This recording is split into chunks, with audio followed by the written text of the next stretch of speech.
The gentleman from Wisconsin is recognized for 2 minutes. The gentleman from Wisconsin is recognized for 2 minutes.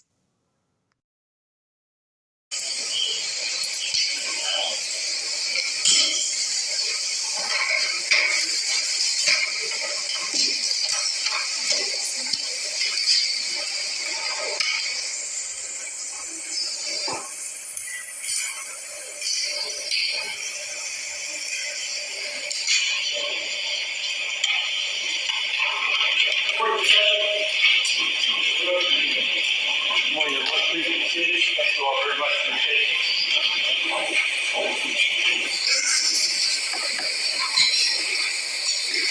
Good morning to all of you. For the record, State of Ohio versus Tracy Hunter, case number B1400110.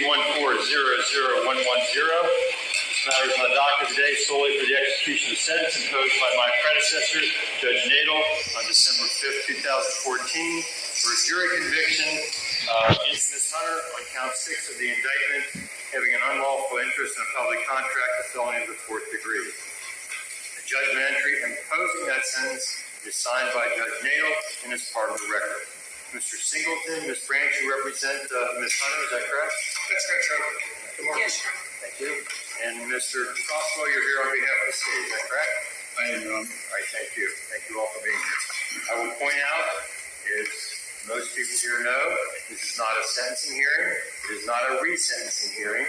The sentence has already been imposed by Judge Nadel on December 5th, 2014. My job is solely to follow the law, abide by the rule of law, and execute the imposed sentence. But before we get to that, there are two things. First of all, I have in my hand a letter, which I've not shared with counsel because obviously everything needs to be on the record. It was hand-delivered to me moments ago from the Hamilton County Prosecutor, Joe Dieters. I will read it for the record. Dear Honorable Patrick Dinkelhofer, you and I have known each other professionally and personally for almost 40 years. Today you are going to impose the sentence Judge Norbert Nadel gave former Judge Tracy Hunter after she was indicted by a grand jury, convicted by a petit jury, and upheld by every court in Ohio. It was also reviewed by the Federal District Court and the Sixth Circuit Court of Appeals and upheld. She has not once shown remorse. She has been incredibly disrespectful to you and to the justice system. She has in the face the fact that my office removed itself in any way from her prosecution, blamed us for her plight.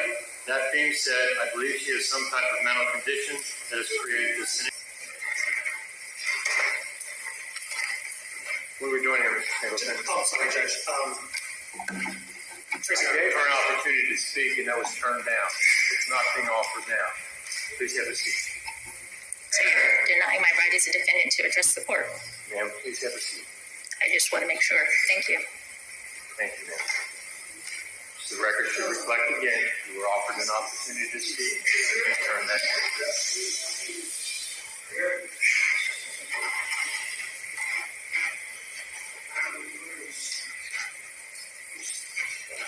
Please, everybody's been great. I appreciate that. It's a court of law. Thank you for that.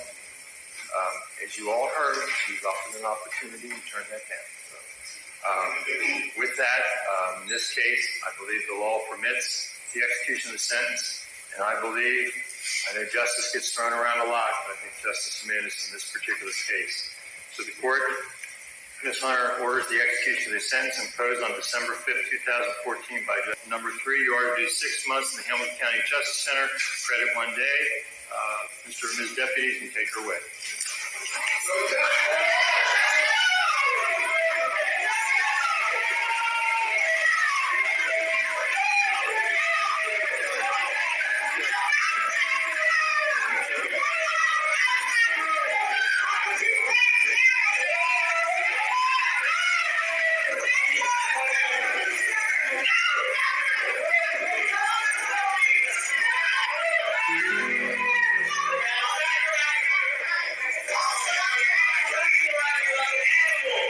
Reagan by being one of his children of the corn within Silence of the Lamb and Juice, watching Gremlins and Critters, Killer Clowns and the Invasion of the Martians, the Twilight Zone and Star Wars and Star Trek, Independence Day, and Men in Black. That's what I remember about Reagan. But the story go on and on and on. Yes, China, Russia, and the United States. So we're going to say Asia, Russia, and the United States. And the R race is task committed. And the R's race to go out of space and build a food supply to get to Mars. Now, my horoscope is a Gemini next to Venus in horoscope. Now, when we speak of China and their food supply, we talking about investment in food chains and world trade agreements to get to the next new world development such as Mars.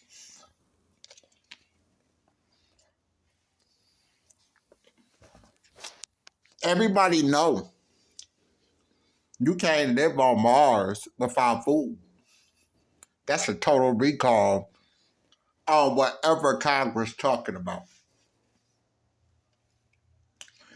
Now, let's break down our Ronald Wilson Reagan healthcare bills towards his kids born 1980 in the arms race to the moon. China food chain trade agreement is rice, tuna, and veggies. Okay. The United States is a cultivate. Well, corn, potato, and fruit.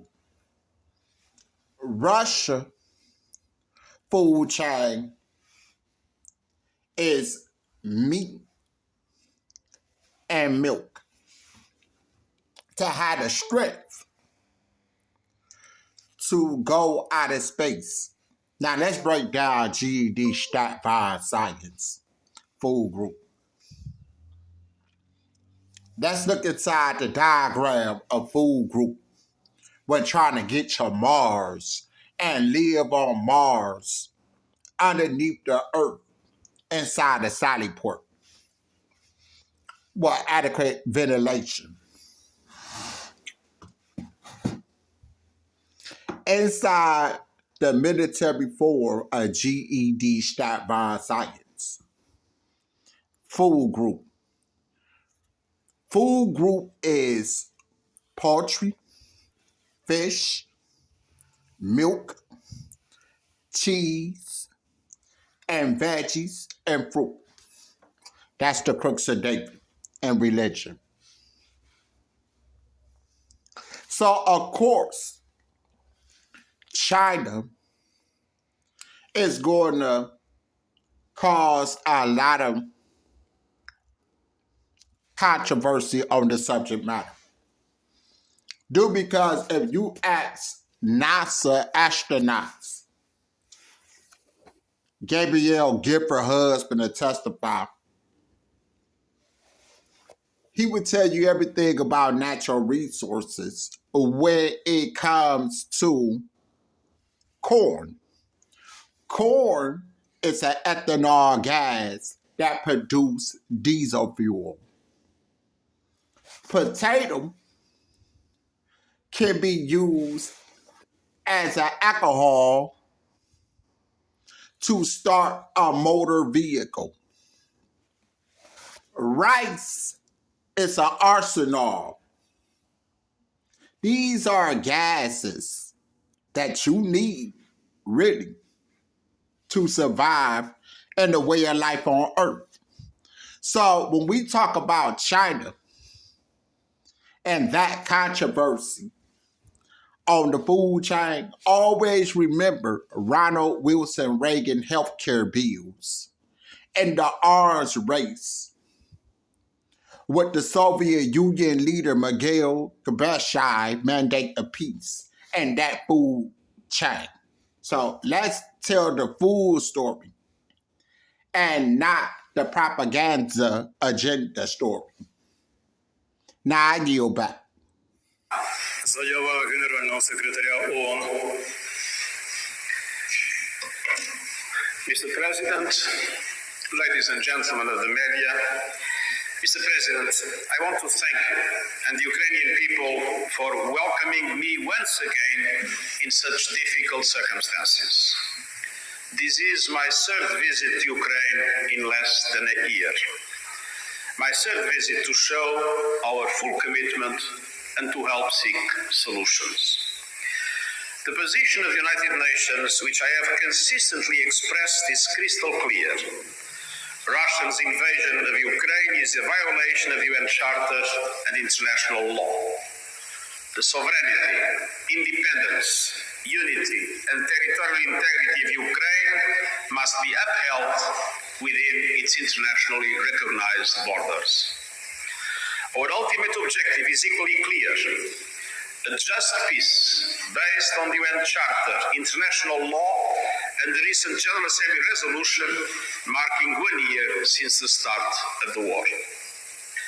Until that just peace can be secured, we continue working hard to mitigate the impact of the conflict, which has caused enormous suffering for the Ukrainian people with profound global implications. The United Nations has stayed on the ground, delivering desperately needed humanitarian aid to millions here in Ukraine. And I want to express my deep solidarity with all the victims of the war, to those who have lost their lives and to their loved ones, to those who have seen their hopes dashed or had to flee in search of survival. They are all owed effective accountability. The United Nations also worked to help evacuate civilians trapped in the Azovstal steel plant. The International Atomic Energy Agency has been fully mobilized to try and preserve the safety and security of nuclear power plants in Ukraine, including in Zaporizhia. And the Black Sea Grain Initiative, agreed last July in Istanbul, has provided for the export of 23 million tons of grain from Ukrainian ports. It contributed to lowering the global cost of food and has offered critical relief to people who are also paying a high price for this war, particularly in the developing world. Indeed, the Food and Agriculture Organization's food price index has fallen by almost 20% over the last year. Exports of Ukrainian as well as Russian food and fertilizer are essential to global food security and food prices.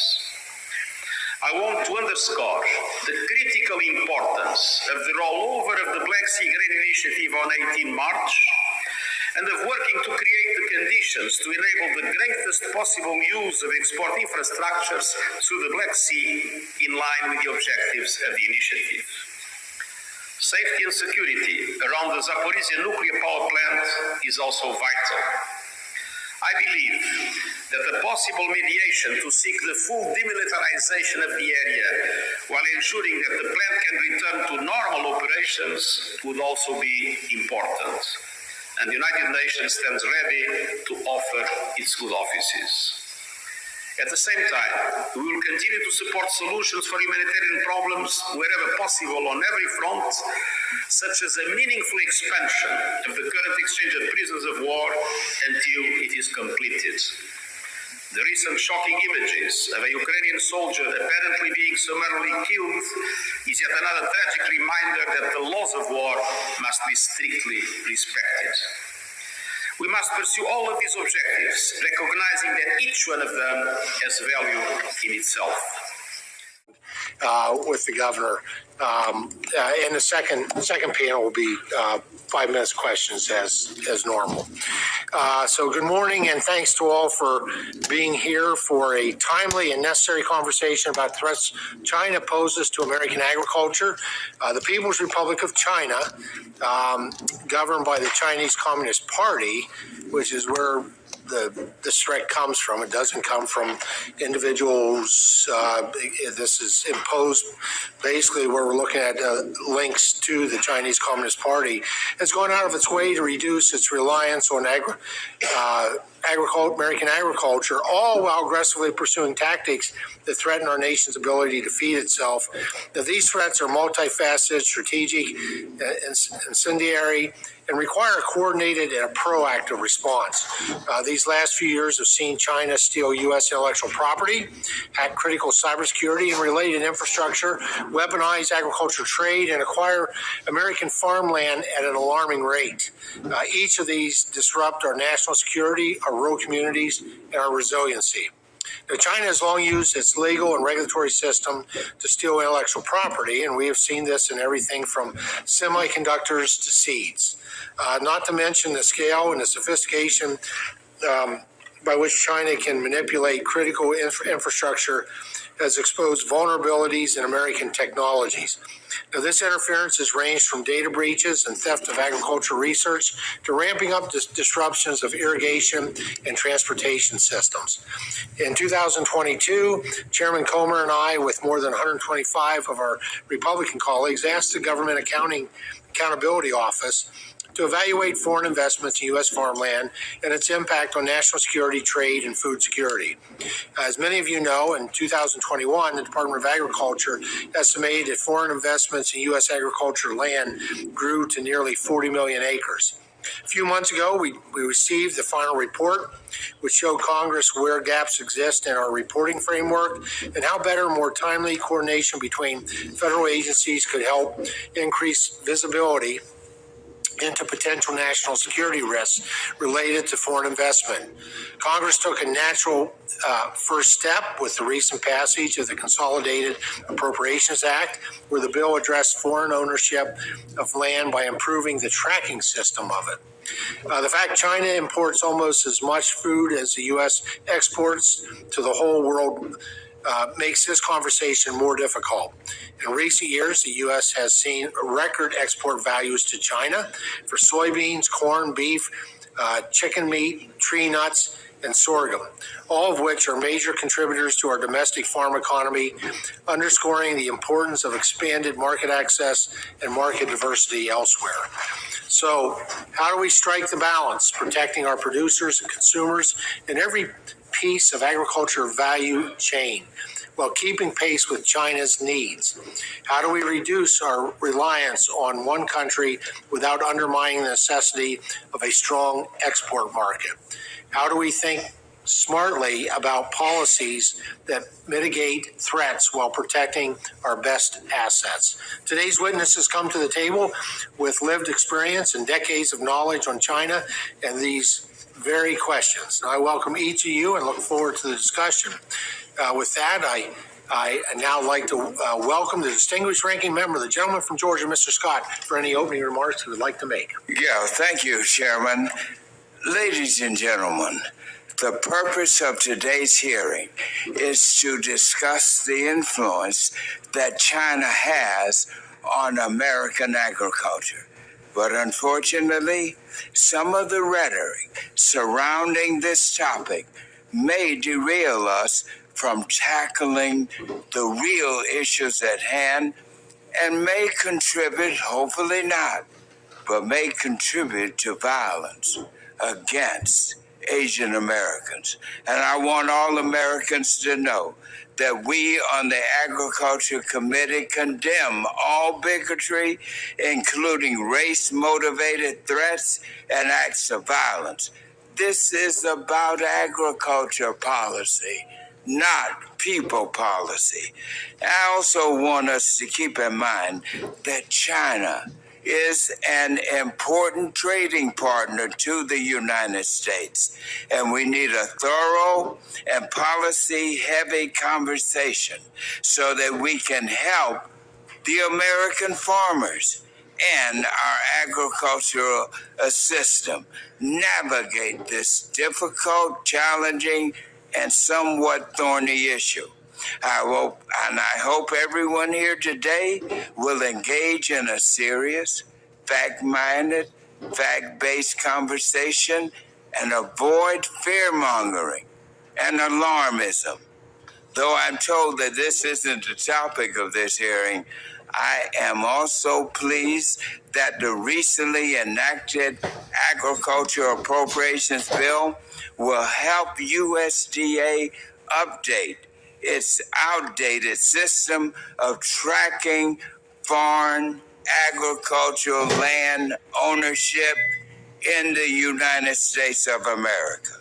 And if we are going to have a serious discussion about foreign influence on American agriculture, we must remember that China is our largest trade partner, accounting for $33.7 billion in U.S. agricultural exports just last fiscal year alone. American farmers are the most efficient and productive, and because of this, we produce far more than we Americans can consume. My colleagues will often note that we are in an agricultural trade deficit right now. And I'm here to tell you that alienating our trade partners will only deepen that deficit. American farmers need large markets to export their products. And when those markets are lost, who does it harm? Our farmers, and then the American people. We saw the implications of this when the Trump administration started a trade war with China, creating chaos and undermining markets for our American farmers. And since the trade war shut American farmers out of China, guess what? Brazilian farmers have filled that gap, increasing their exports to China as our market share decrease. Now Trump is calling for a 60% tariff on all Chinese goods. This would have drastic impacts on American agricultural production. It would increase costs for consumers and would almost certainly lead to devastating retaliatory tariffs placed on the U.S. agriculture exports. So I think it's fair to think that the U.S. being so dependent on a single export market, who is also a strategic competitor, raises and poses a risk for our American farmers. And one way that we can address this concern is to expand trade in existing markets while we open new markets. And I continue to support increasing the market access program. That's the way to go. And foreign market development program in the Farm Bill. And I believe that this new trade deal are critical for our American agriculture. However, there are many places where I am very critical of the Chinese government. The theft of seed and other agriculture technology is highly concerning to me and continues to be a problem. Market distortion through domestic price support programs and ignoring WTO decisions hinders access and creates an uneven playing field for U.S. farmers. And I also remain highly critical of any foreign government seeking to buy American land near essential intelligence or our military installations. This is now a major national security. We must protect our national security interests. This is a national security issue of soaring magnitude to this nation. We got to protect our farmland and not get it in the hands of foreign interests, particularly China. I look forward to hearing from our witness chairman today and coming out of this hearing with an improved understanding of our relationship with China and how we can work together to protect America's agriculture interests. Thank you. I thank the gentleman. The chair would request other members submit their opening statements for the record so our witnesses may begin their testimony, and to ensure that there is ample time for questions.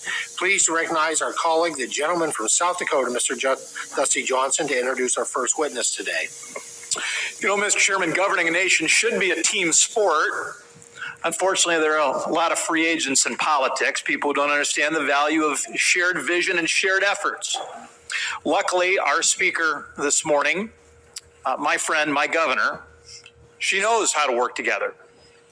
She understands that we get a lot more done when the federal government and the state governments are trying to find a path forward together. I would tell you, I don't think there's a month that goes by that she isn't showing the kind of leadership necessary to be able to have our team work with her team. Whether it's protecting American farmland from the Chinese Communist Party, getting TikTok off government devices, making sure that her state pension program has the flexibility to divest from CCP influences, making sure that the Farm Bill priorities are right, managing the Black Hills National Forest in an appropriate way, protecting Mount Rushmore. I could go on for an hour, sir, and I know you don't want me to, of the ways that our speaker and I have been able to work together. And so I just got to tell you, I'm honored to be able to have a real South Dakotan, a real leader, and a real partner come on back to the Ag Committee and share some wisdom with us. Mr. Chairman, the governor of the great state of South Dakota, Kristi Noem. I thank the gentleman and welcome Governor Noem. Our second witness is our esteemed colleague, the gentleman from Wisconsin, Mr. Mike Gallagher, who is the chairman of the Select Committee on the Chinese Communist Party. And Congressman, thanks for joining us. Hopefully our third witness today, and I know he has some scheduling conflicts initially here, so we're hoping he'll be able to join us in time to offer his perspective, is another respected colleague of mine, of ours, somebody I work with on many issues, including career and technical education. The gentleman from Illinois, Mr. Raja Krishnamurthy, who is the ranking member of the Select Committee on the Chinese Communist Party. Thank you to all our witnesses for joining us today. We will now proceed to your testimony. You each have 5 minutes. The timer is in front of you. We'll count down to 0, which time your time has expired. Governor Noem, please begin when you're ready. Well, thank you. Thank you, Mr. Chairman. It's an honor to be with all of you today, and thank you, Congressman, for that very kind introduction. You are a wonderful friend, and you're doing such a great job, maybe because you stole half my staff and kept them when I left the Hill. No, but you're a wonderful representative for South Dakota. Thank you for caring so passionately for all of our people. You know, Chairman Thompson, I also have the honor of having one of my former chairmen on this committee sit in front of me today. Chairman Lucas was my chairman as I served here in the House of Representatives and had the chance to do 2 farm bills, but serving under his leadership on this committee was a special honor for me, and I loved being a member of his team as we put together farm policy, which I always refer to as food policy for the United States of America. So it's wonderful to see you again, Chairman Lucas, and I look forward to continuing to receive your advice and wisdom over the years. Ranking Member Scott and members of the committee, thank you so much for letting me be here with you today to discuss this topic. As a former member of this committee, I know it very well that each day that you protect not only our nation's food supply, but you also are stewards of our land. And it is a treasure for us to be able to do that each and every day. I come before you today and sit as the 33rd governor of South Dakota. My home state is known for its gorgeous Black Hills, its rolling plains, but also iconic Mount Rushmore. We have a lot to be proud of, and if you haven't come to visit us, you probably should, because it is beautiful. Agriculture is our #1 industry in our state, but tourism is our second largest industry. It's incredibly important to our people that our land stay in good shape and we continue continue to produce. This year is special to me because this is the 30th year that I have worked on agricultural policy. I have spent my lifetime working on policy, not just being a farmer and a rancher and raising my family on the land, but also being involved in meetings. At just the age of 22, my dad was killed in an accident on our family farm, and I got angry when I found out how our family was going to be hit tragically by the death tax. I started showing up at meetings to talk about policy and how it impacted small farms. At that time, the U.S. Senate Majority Leader was Tom Daschle, who was a Democrat, and I ended up him appointing me to serve on the Farm Service Agency State Committee, which is the committee that oversees all the federal farm programs in the state of South Dakota. I did that for many years as a young wife and mother, and also as a farmer and rancher running a large operation in our state. So I was heavily involved in the implementation of federal farm programs in our state, making sure they worked for all of our ranchers there and that they were as flexible as possible to give them the freedom to choose how they ran their farms and to do it very well. I also served on many different commissions and task forces out here in Washington, D.C. during those years to help disadvantaged farmers, people that were in tough situations, in different critical situations. And as the general manager of our business operations, I ran our farm for many decades. I was first elected to our state legislature in 2006 and became the assistant majority leader in the House. While there, I rewrote our agriculture property tax system.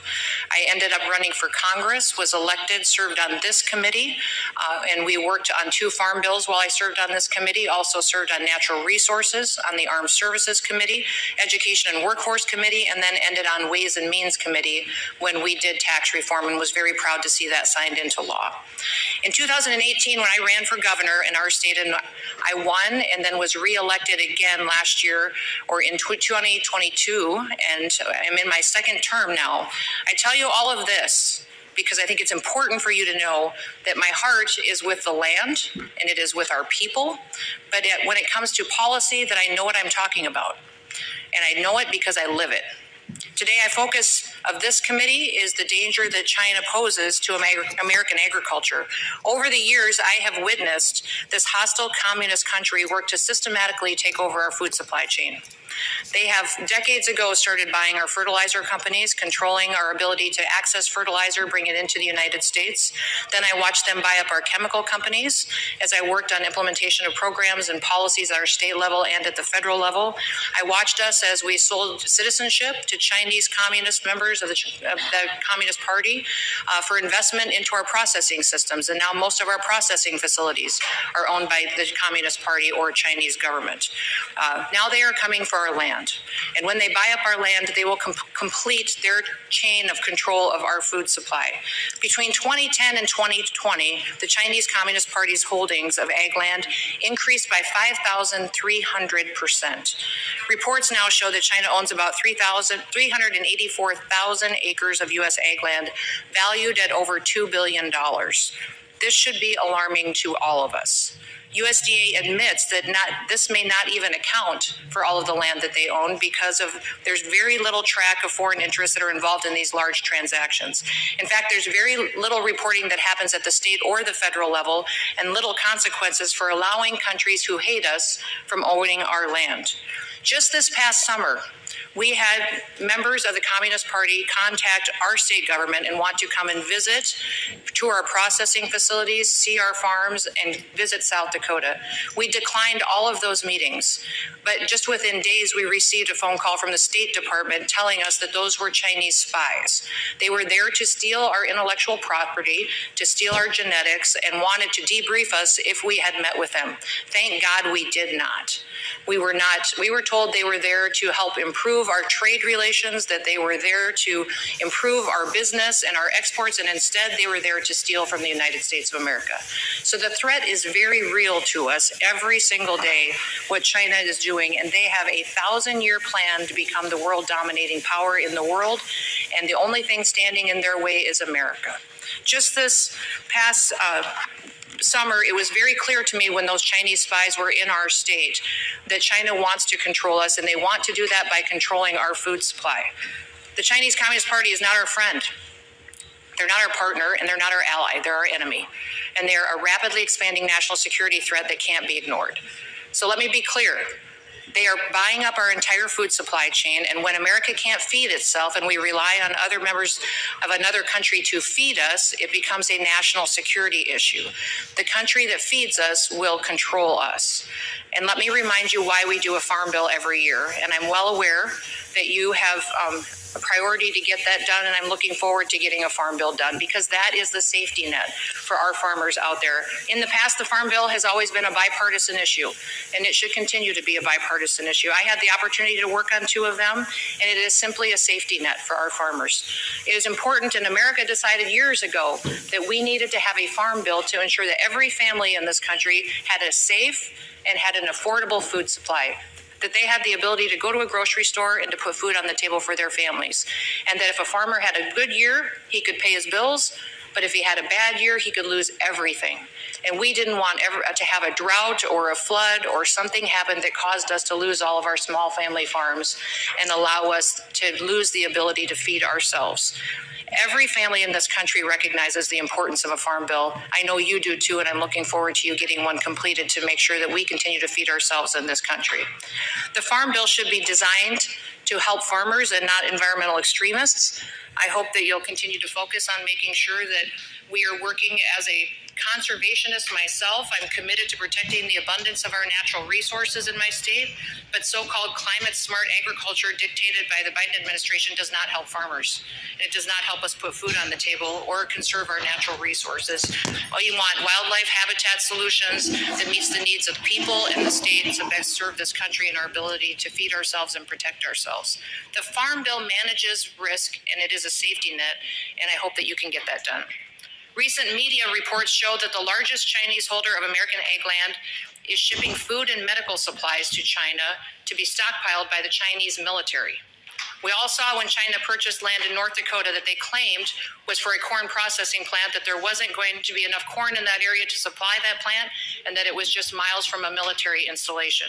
They were purchasing that land on purpose for national security reasons, and that is why I've made it a priority in my state to ensure that that doesn't happen on my watch.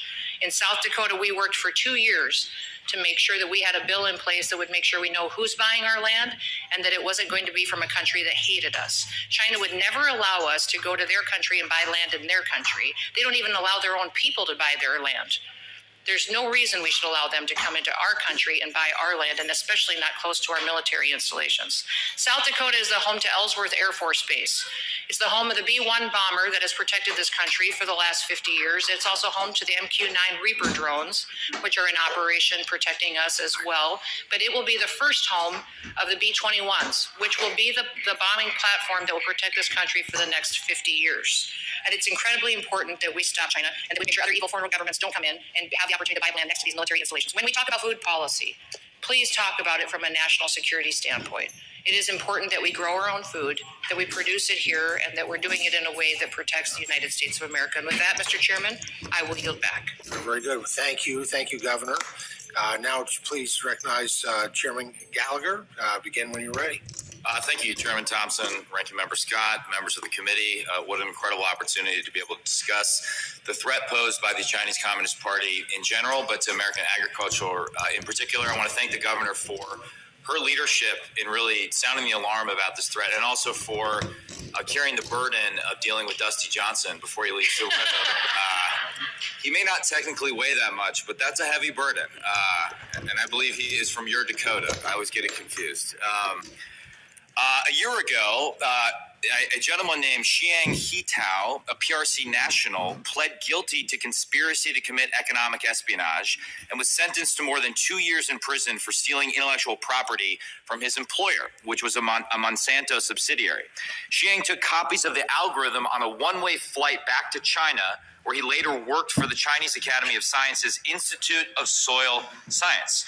So here you have an example of someone stealing American technology and bringing it directly back to the Chinese Communist Party, which reflects the CCP's approach to agriculture and food security, in that it's not just about economic competition. To quote General Secretary Xi Jinping himself, it is a national security issue of extreme importance. The PRC is the largest importer of corn, soybeans, wheat, rice, and dairy products in the world. The CCP views food security as an existential issue. She understands that if China were to invade Taiwan, it would be subject to blockade and economic sanctions, and therefore the PRC would face massive challenges in feeding its population. So to put it bluntly, the Chinese Communist Party is actively engaged in economic warfare against the United States, and our agriculture sector is already a prime target. The governor mentioned the share of U.S. farmland owned by Chinese-linked firms increasing more than fivefold between 2010 and 2021. These are only the acquisitions that we know about. There could be much more because, as you all know, the federal oversight system for reporting foreign ownership is alarmingly lax, and enforcement is very minimal. For example, the governor referenced the issue with the Fufeng Group, which attempted to purchase land close to Grand Forks Air Force Base in the other Dakota in 2021. They did not report the purchase to USDA until the U.S. media started asking questions about it. That's unacceptable. If you look more broadly at the entire CFIUS process, at least three problems emerge. One, the U.S. government has no way of tracking land purchases by foreign adversaries.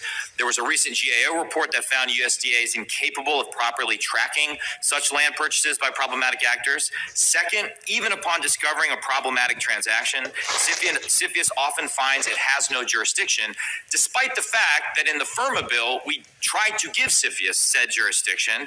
So just as happened with the Fufeng acquisition, because the Air Force Base in question was not listed as a sensitive site by CFIUS, CFIUS claimed they had no authority to even review the transaction. That's unacceptable. And third and finally, CFIUS can't review greenfield investments in our farmland or consider our domestic food security as a risk factor.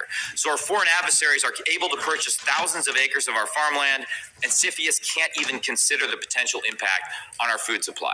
This strikes me as something that Democrats and Republicans could come together right now in this Congress and solve by passing something like the Protecting U.S. Farmland and Sensitive Sites from Foreign Adversaries Act. I know there are members of this committee on both sides of the aisle. Ms. Slotkin and I have worked very productively on this issue. This is something we can get done even in divided government. Give CFIUS the authorities and resources it needs to make sure that our foremost adversary can't buy land near critical infrastructure and military bases. It should be a no-brainer. I would also suggest we can do better in protecting our agricultural IP by passing bills like the Biosecure Act, which my ranking member, Raja Krishnamurthy, is a co-sponsor of. This would ensure that U.S. taxpayer dollars don't go to CCP-backed firms like Beijing Genomics Institute that want to collect the genetic sequences of plants and animals from American farmers. And on the flip side, we should protect our food security for generations to come by cataloging the genetic sequences of U.S. plants and animals that we need to help American families, keep American families fed. So in closing, I would just say I spent a lot of my time as chairman of the Select Committee on China asking why any of this matters. Why are you having this hearing? Why do we care about the threat posed by the Chinese Communist Party? And it's not just that they're stealing our intellectual property or trying to dominate our food supply. I really do think, and I don't think this is alarmism, I think this is a recognition of reality. If you read what Xi Jinping is saying to the party and to his people, I believe that the CCP is preparing for a war with the United States. There's no doubt they would prefer the fruits of war without the actual costs. That is to be sure. But they are preparing nonetheless. And he has told us repeatedly that he is prepared to use force if necessary to achieve his lifelong ambition, which is, of course, taking Taiwan, thereby dominating the region and ultimately displacing the United States as the most powerful country in the world. So if we want to avoid that outcome, which would be a terrible outcome, a war with China would be horrific if you've ever participated in a war game. And I know there's many on this committee that serve that understand the costs of war. We have to abide by the old adage. If we want peace, we must prepare for war. And that is the challenge, to mobilize our colleagues and our constituents to do difficult, costly, but important things that put us on a path to deterring war. Thank you for having this important hearing, and thank you for letting me go a little bit longer. Hey, Chairman, thank you so much. Thanks for your leadership and your testimony. And I know you have a hearing to get to, so feel free to. I could imagine what Raj would say if he were here. If you'd like me to, I'm happy. We've spent so much time together. I feel like I can. There you go. Well, C-SPAN is covering this hearing. You'll be able to hear them time delayed. All right. Thank you so much. Sir. No, thank you. We are going to take an opportunity while Mr. Krishnamurthy is at another hearing right now on his way. And so we're going to take two questions from each side of the dais here for the governor, who's been more than generous with her time. And so first, I'm going to recognize Mr. Lucas from Oklahoma for 5 minutes questions. Thank you, Mr. Chairman. And Governor, it's good to see you back in this room again. I think we both agree that a strong, healthy, vibrant rural America and production agriculture is the key to our national security. But I serve in a body now where memories are short. And I'd like to go back 10 years ago to when you and I worked together, that 2.5-year struggle, as you remember, to create the third generation farm bill.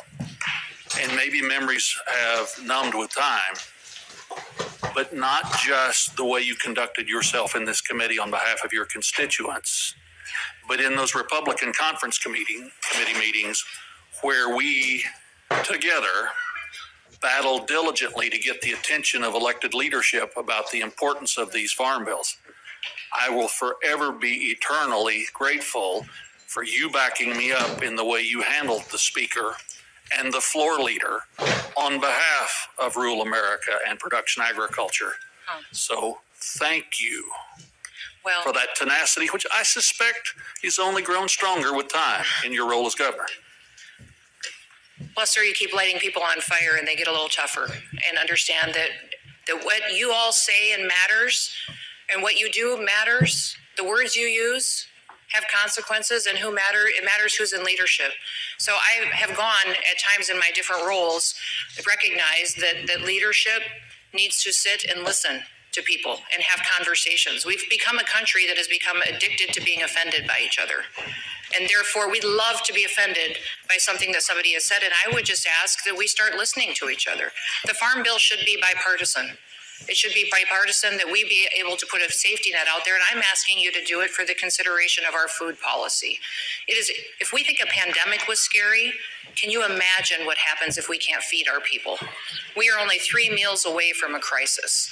And I've recognized and noticed as governor, as the CEO of my state, how much control China has, not just over manipulating our currency, stealing our IP, things we've known forever, that even my pension funds, I can't even get Vanguard to say that China's not an emerging market anymore.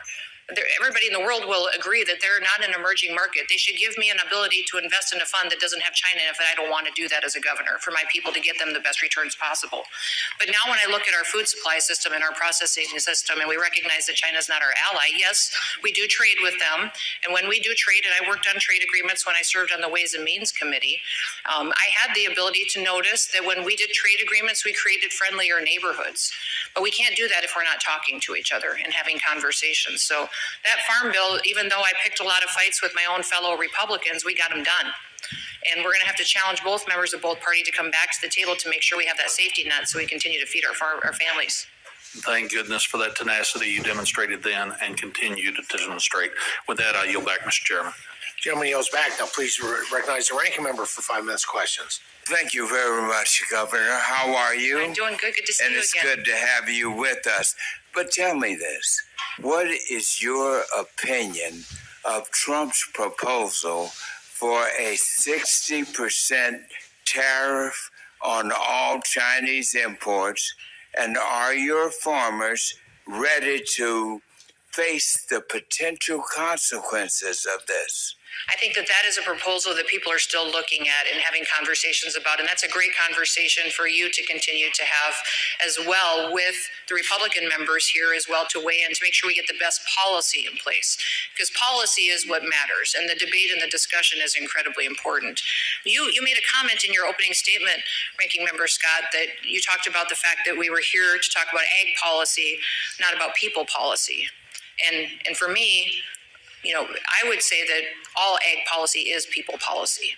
That what you do on this committee is people policy. It's about feeding people. It's about the programs that take care of needy folks that need to have that kind of help. It's also about making sure we have many farmers out on our land and that we have that safety net there. So you have an incredible opportunity to do something here in this committee that's not happening anywhere else on Capitol Hill.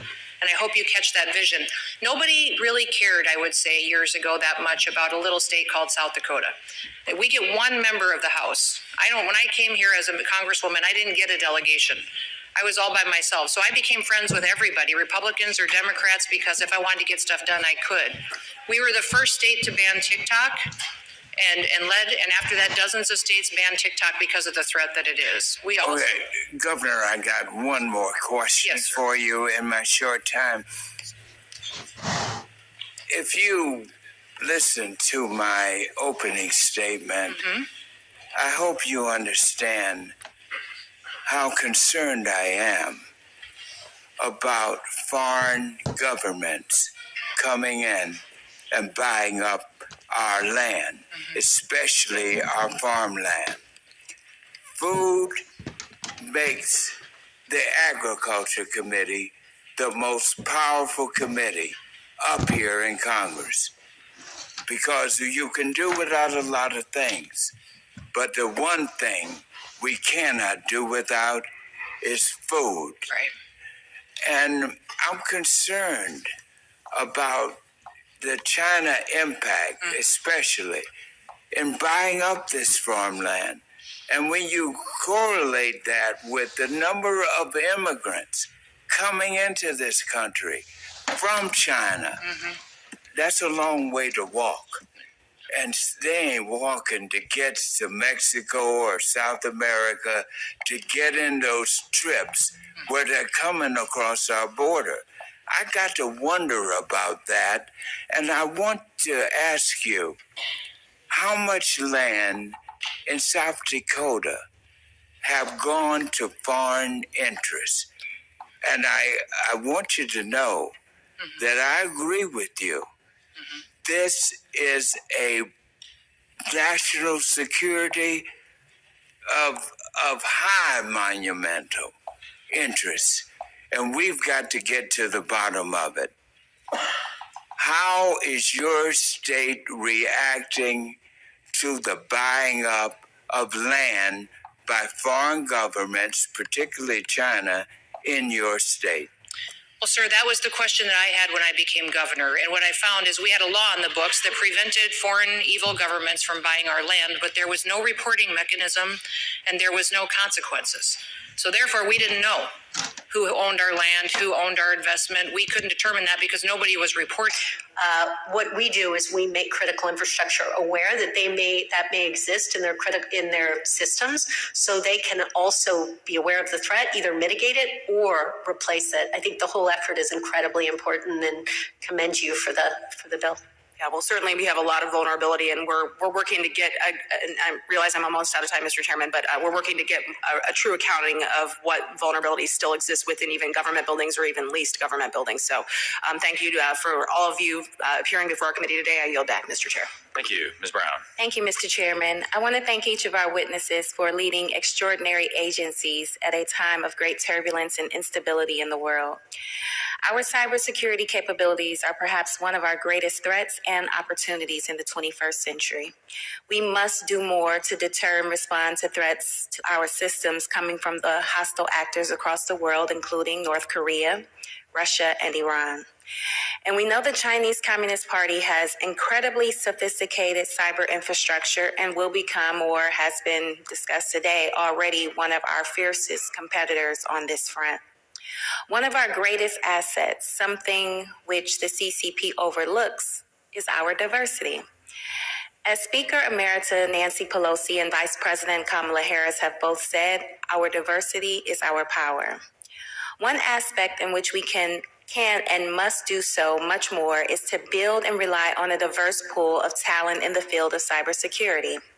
I know this is a top priority for the Biden-Harris administration and for all of you as leaders of your respective agencies.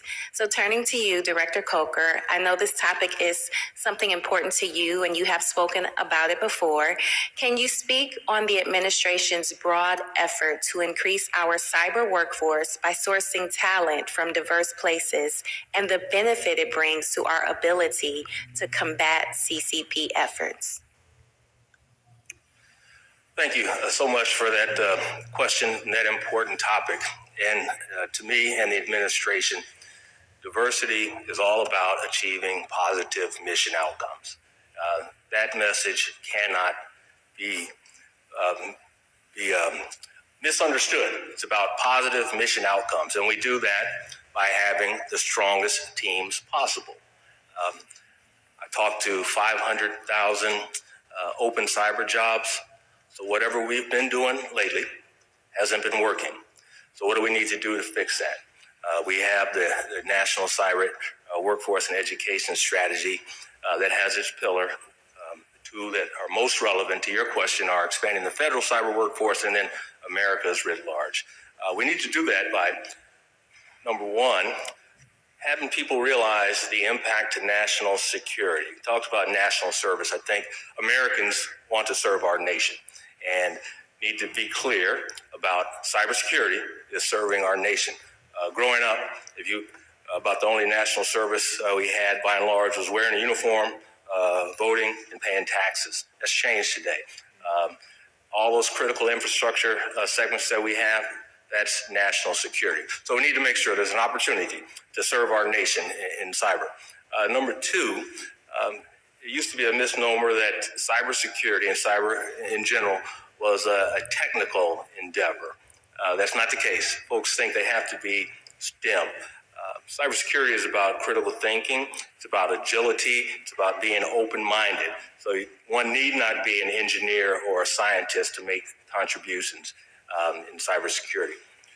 Also want to add that there are communities across the country that aren't exposed to these opportunities. I'm a rural kid from Kansas. I didn't know I could serve until there happened to be a recruiter that came from the Naval Academy. I hadn't even heard of the Naval Academy. You can expand that to cybersecurity. So we need to go places where we haven't gone before. And leaders know that we need to take opportunities for people. There's a level of risk. Need not lower standards at all. But sometimes qualifications that are listed are not valid.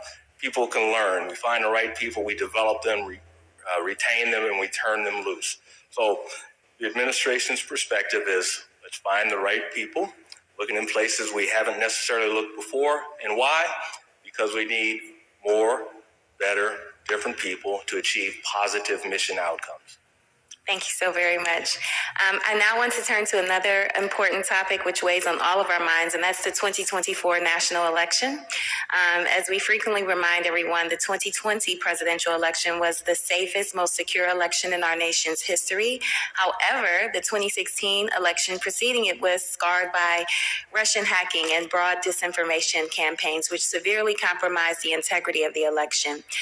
Anyone on the panel, if you would be willing to answer the question or address this. In an unclassified setting, is there any evidence at this time the CCP is using artificial intelligence to interfere in the U.S. elections?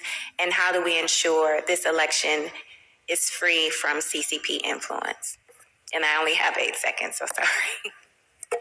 Negative 11 seconds. Probably defer to my Intel colleagues on whether the CCP is actively using artificial intelligence.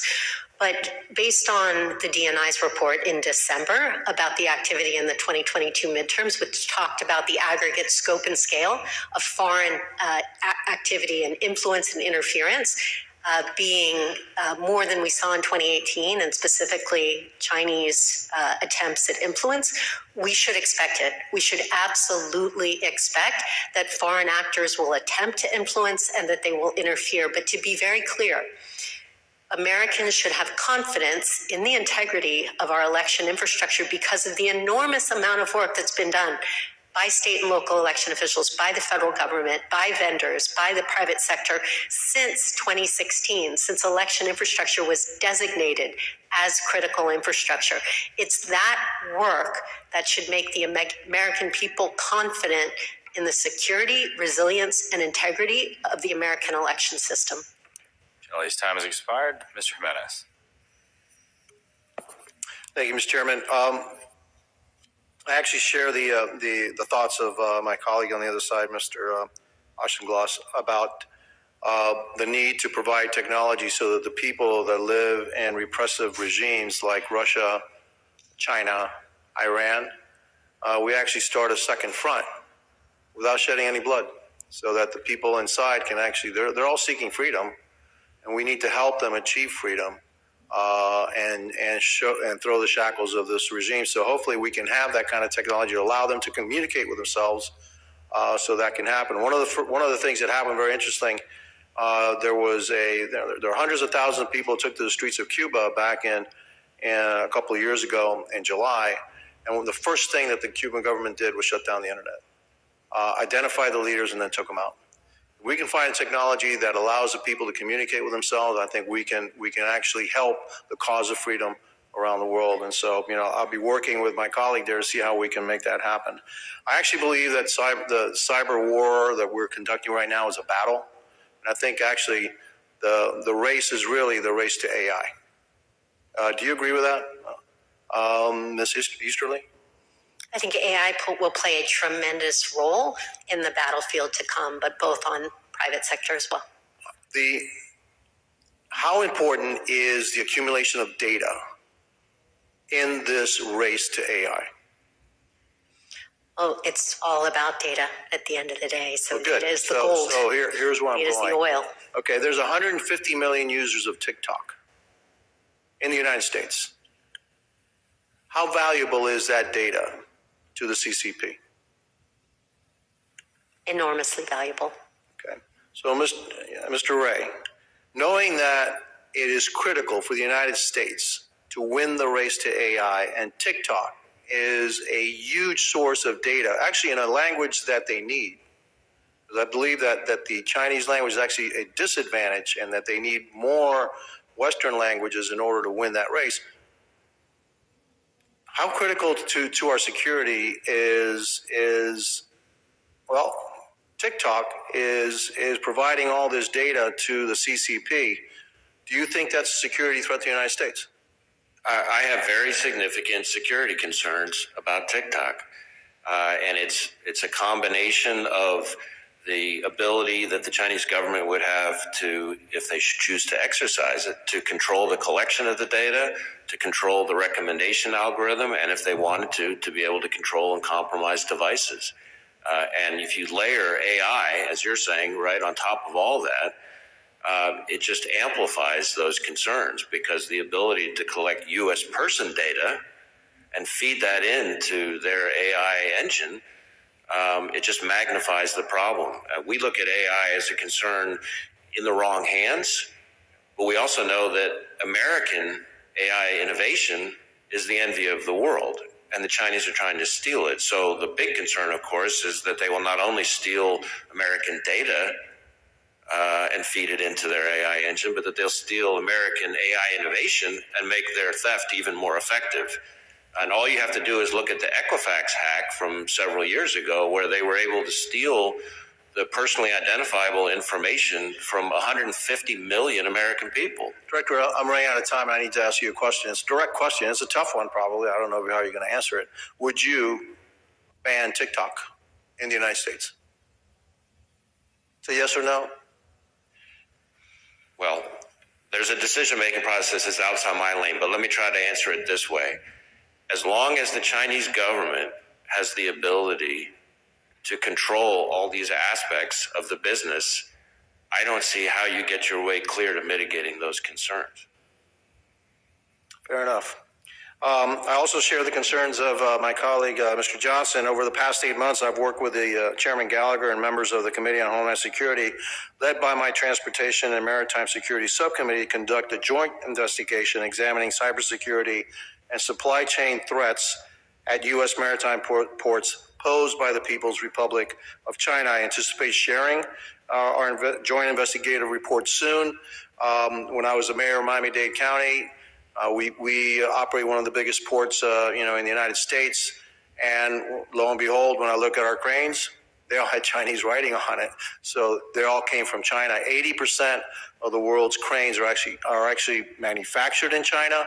But what's worse, I thought that we were okay with software. Maybe software developed in Western countries was okay operating these cranes. But we also find out that in a lot of instances, the software is shipped to China, stays there for over a year, and then it's installed in China, and we don't know what happens to it in that time. And so operating that software, knowing that that software either reporting back to China or that somehow it can be turned off at any time. Think about it. 80% of the world's commerce is controlled by those cranes. So thank you, and I'm way over. So thank you very much for indulging me, Mr. Chairman. Apparently the lights are also controlled by somebody. Carlos and I climbed up in one of those cranes. Where? In Miami. I didn't know that I was afraid of heights until that moment, but it was illuminating. Ms. Stevens. I'm always learning about our chairman. This is a real honor to be with all of you. This is another just top-notch hearing, and certainly, you know, we're not the Homeland Security Committee or even Armed Services, and so yes, getting into these points about the entanglements of cybersecurity threats and its realities, of which I'd love to ask you about. I just wanted to start from a more elevated place. And maybe this is a question for Mr. Ray and Mr. Coker. What is the CCP's motivation, as far as you know and can share, with cybersecurity threats and actions? Because we've been hearing colleagues and everyone talking about all these little examples and all the tools and this and that. But what's the goal here? Is it to chip away at our economy? Is it to make us look weak? And in fact, I think even just some of what we're positing today is perpetuating, I think, some of this position of weakness rather than strength, because much of this technology is technology we've created. But that's another point. I'm more interested in the why. Well, my starting point would be that, as with most questions about the Chinese government's tactics and strategy, when one asks, is it A, B, or C, the answer is usually D, all the above. And in the context of cyber threats, they are using their biggest hacking program in the world to try to steal our intellectual property, to advance their own economic engine. They're trying to steal our personally identifiable information to feed into the influence operations and other tactics that we've talked about here already in this hearing. They're using their cyber targeting to suppress dissidents and critics.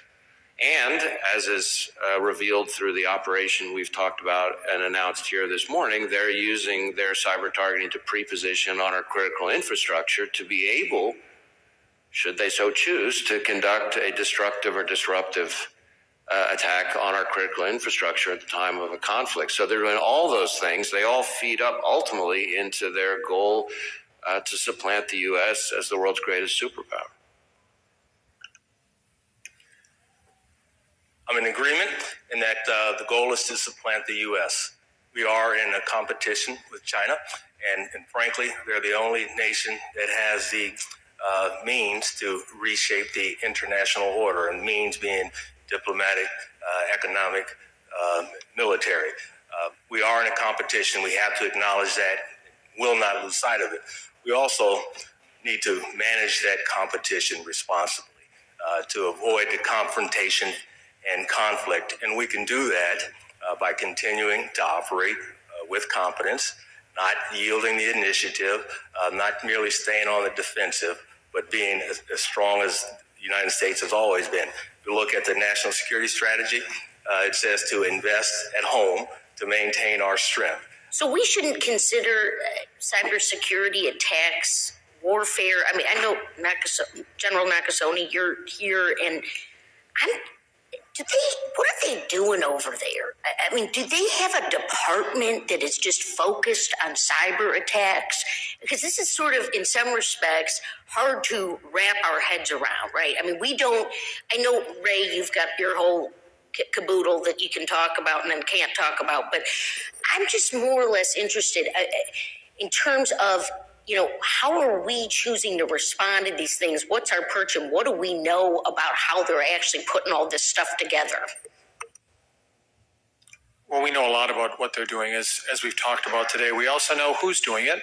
We know how they're structured. We know their version of the National Security Agency and U.S. Cyber Command. We also know that they have very, very specific organizations that are targeting different parts of the world, to include the United States of America. And now I think the important thing is, now that we know that, what are we doing about it? And this is to the point of the department's strategy is that we defend forward. We operate outside the United States to be able to impose costs on our adversaries, either by enabling our partners or acting. And that's the important piece. I am just out of time, but Ms. Easterly, as someone who founded the Women in STEM caucus here, bipartisan caucus in the Congress, it is such a treat to hear your expertise. You've been phenomenal. All of you have. Thank you, and I yield back. Ms. Steele. Thank you, Mr. Chairman. Critical infrastructure and intellectual property across California are at risk of being attacked by the CCP and other adversaries. This could have serious consequences for my constituents. In May, the LA Times wrote about threats of cyber attacks on our water infrastructures. And then I'm, seeing all these directors, and then you are head of cyber attacks or cybersecurity, head of all these departments. What we do, interagency coordination on cyber attacks and vulnerability at ports around the world with U.S. military and commercial present. Because I think anybody can answer, because you are talking about what your agency has been doing and how you are protecting from the cyber attacks, but how are we working together with all these different agencies?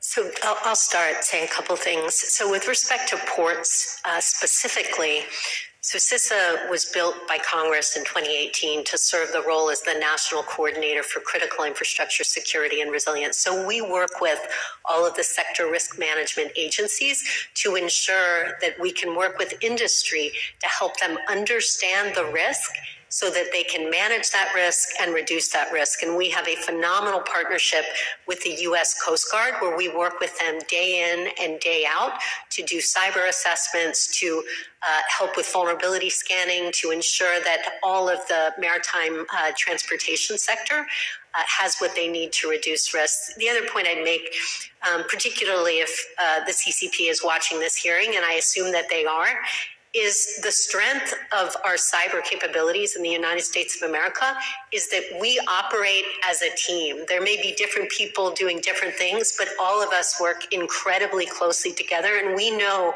that our strength is our unity as we work together.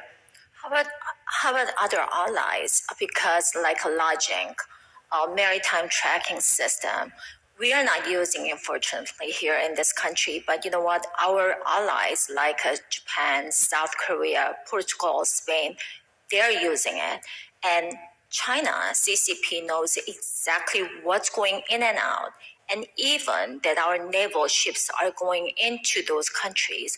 How we protect that, and how are we going to work with the other countries too? So we almost invariably, on almost all the things we've been talking about here today, especially in cyber, are working with foreign partners, our closest foreign partners, who are themselves, as you say, also being targeted by the CCP. And especially in the context of cyber, our focus is on conducting joint sequenced operations, which almost invariably involve not just U.S. partners, but sometimes as many as 10 or 20 foreign partners all working together in tandem to try to have the whole be greater than the sum of the parts. We talked a lot about numbers, the disadvantage that we're at relative to the CCP.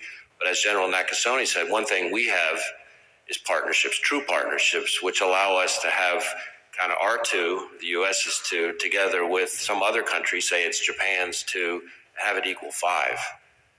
To get synergies when working together. And that's ultimately our best defense against the CCP. So China is ready to attack by 2027 Taiwan. And we heard, and we had a great meeting with former Defense Secretary Gates, and he was the one actually talking about more of it's not going to be the war, but more of the commercial stops, means that they're going to just stop all these ships going in and out. That's the way they're going to isolate Taiwan. But when the other countries are still using those systems, and especially in the United States, our cranes were made by China, and they're actually controlling it. You were talking about that just a little gas line that, we got into trouble. But when they stop, all those cranes that what we are using in the United States ports, we are in big trouble. And then we cannot communicate, or we can communicate maybe, don't know, but you know what, we cannot really bring anything to Taiwan since that's islands. So we really have a big problem. So what kind of thing that we are really preparing that, you know, how we're going to really go inside the CCP and find out that exactly what they are doing. And I think Congresswoman Stevens was talking about that. Do they have their own departments? I think they do, and just only do cyber attacks. So how much we know that inside of China, that what they are doing to us and to other countries? We have a tremendous amount of insight in terms of how they're organized, what their plans are, and what they're doing. This is one of the things that the National Security Agency spends a tremendous amount of time on. And we have a very, very good insight in terms of what their intent is. Gentleman, lady. Oh, anyone else want to comment? Thank you very much for all witnesses today, and learned a lot. I had to get out because Ways and Means Committee meetings, but thank you so much, Chairman. Thank you. Home stretch. 2 more, I think. I just jinxed it. Someone may come back. Mr. Khanna. Thank you, Mr. Chairman. Director Wray, could you assure the American public today that no nonviolent protester about a ceasefire of the Middle East will be investigated or surveilled by the FBI? We are not going to be investigating nonviolent First Amendment activity.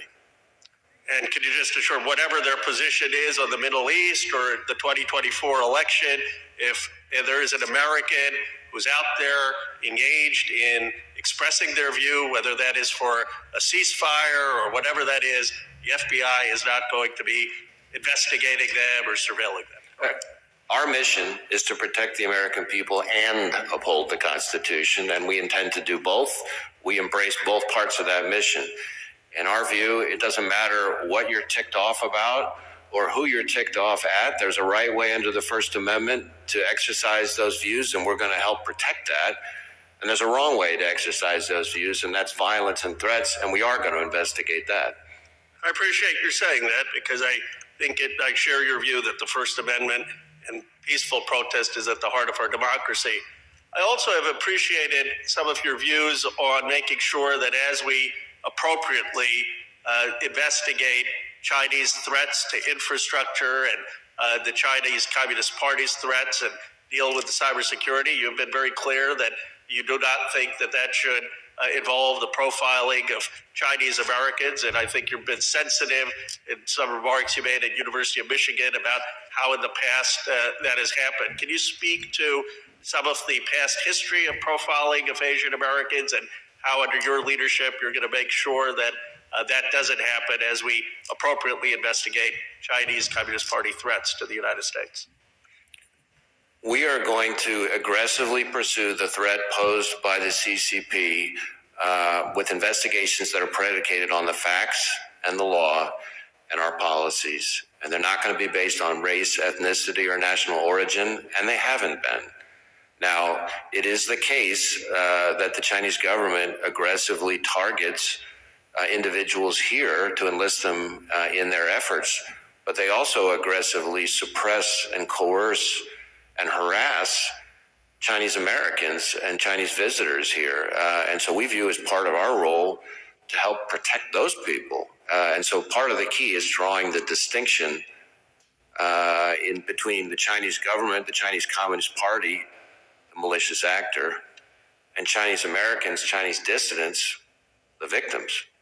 And as you do this, Director, and like I said, I think under your leadership from your public comments, you've been quite good about drawing that distinction. But do you bring to it a historical awareness that Asian Americans in this country have been profiled in our history, just like I'm sure you have a historical awareness of the FBI's role during the Civil Rights Movement? Certainly, there have been abuses or mistakes in the past, and we're determined to make sure that those things don't happen again. But I do want to make clear that our work, at least since I've been director, focused on Chinese aggression is based on the facts and the law and proper predication. And you can assure sort of Chinese Americans that they aren't being profiled or targeted in any way based on their ethnicity or race. We are not going to open investigations based on profiling people for race, ethnicity, or national origin or anything of that sort. Thank you. I'm done with my question. Thank you. And finally, a special guest, the esteemed chairman of the Homeland Security Subcommittee on Cybersecurity and Infrastructure Protection, Representative Garbarino. I have to ask unanimous consent for the gentleman to participate and ask questions at this hearing. Unanimous consent. Ominous dominus. The gentleman is recognized. Thank you, Chairman. Thank you, Ranking Member, for allowing me to visit today as a special guest. And I look forward to continuing to work with you all on building resilience to our CCP cyber threat. First, Director Ray, I'd like to say I took an international trip with some other colleagues, and we met with some of your employees over, your men and women in some other countries, and they are doing a phenomenal job, especially on the cyber threat level. So I'm saying great job with that. Director Easterly, it's good to see you. I wanted to ask you a question. The intelligence community has been warning for years that China has the ability to launch cyber attacks to disrupt U.S. critical infrastructure. In response to the persistence of this threat, I understand CISA has hired a new associate director to lead China operations. Can you please provide an update on the work of what's been completed over the last 6 months, and what do you have for the remainder? What plans for the remainder of the year? Great. Thanks so much. Great to see you, Chairman. Early last year, we decided to stand up a whole element under the Associate Director for China Operations. And so we hired a terrific subject matter expert, Andrew Scott, to lead that effort, really a cross-agency effort to ensure we had a deep understanding of the threat to critical infrastructure and that we could work effectively with our partners across the interagency at the state and local level, and of course with industry, to be able to build the security and the resilience that we need to defend the nation from these threats. Since that period of time, we, of course, as we've been talking about in this hearing, we have affirmatively found and eradicated Chinese intrusions in our critical infrastructure, a whole variety of sectors that we believe are being used to pre-position and prepare for destructive cyber attacks. So we have many lines of effort. One is about evicting cyber actors. One is about providing our free services to all of our stakeholders across the country so they have the vulnerability capabilities to identify and drive remediation of these vulnerabilities and exploits taken advantage of by the Chinese cyber actors. And then, as we've been talking about here, really catalyzing that operational collaboration, those public-private partnerships, because between government and the intelligence community, we really need industry to help build that mosaic so we have a deep understanding of the threat so that we can together reduce risk to the American people. Is the JCDC, you talk about those collaborations, the JCDC, Joint Cyber Defense Collaborative, what value is that adding to your China operations? Yeah, this was, of course, the great innovation brought to us by the Cyberspace Solarium Commission. Started out as the JICPO. We turned it into the JCDC because I like rock and roll.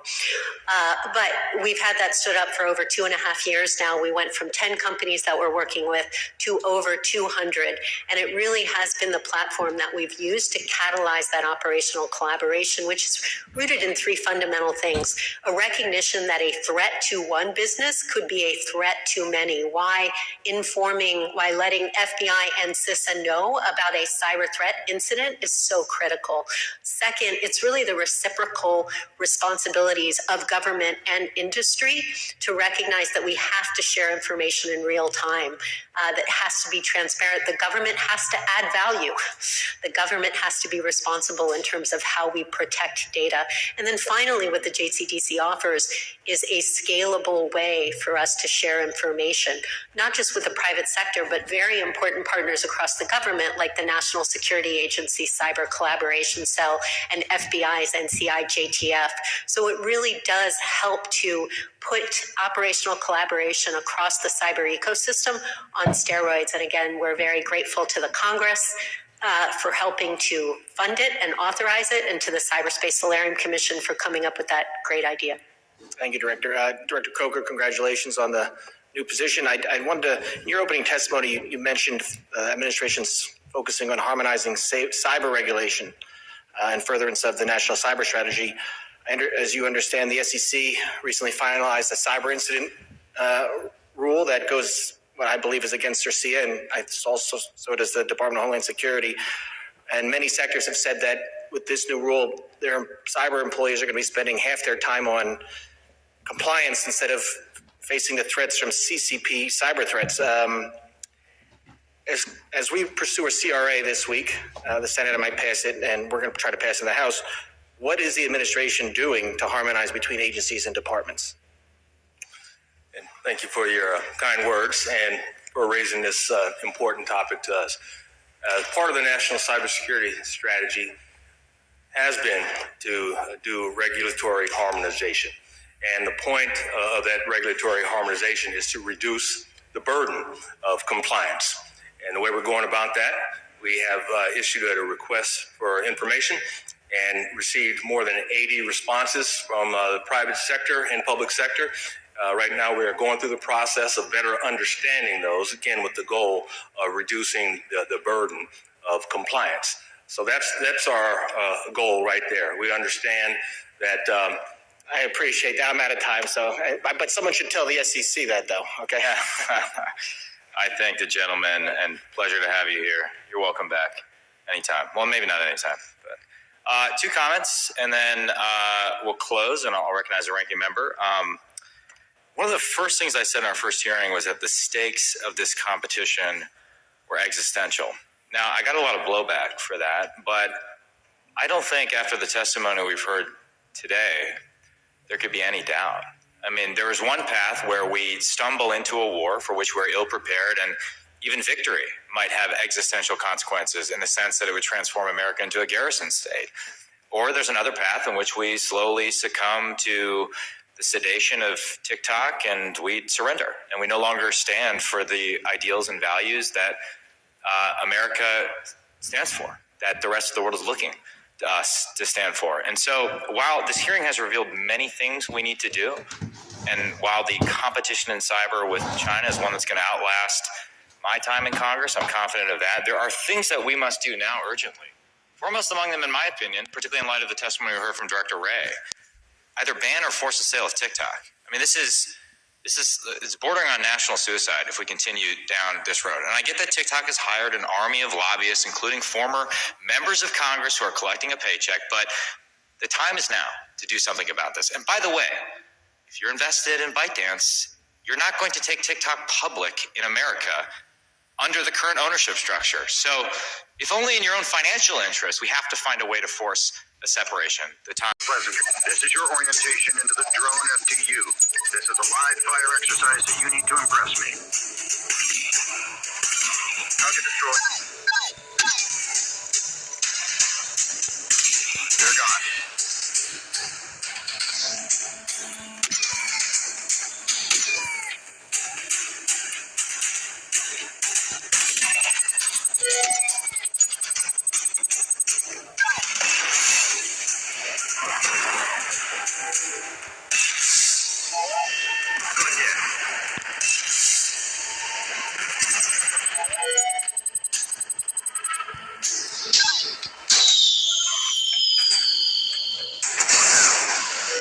Looks like the investment in you is just about paid off. Report in and get briefed for your next mission, advanced training.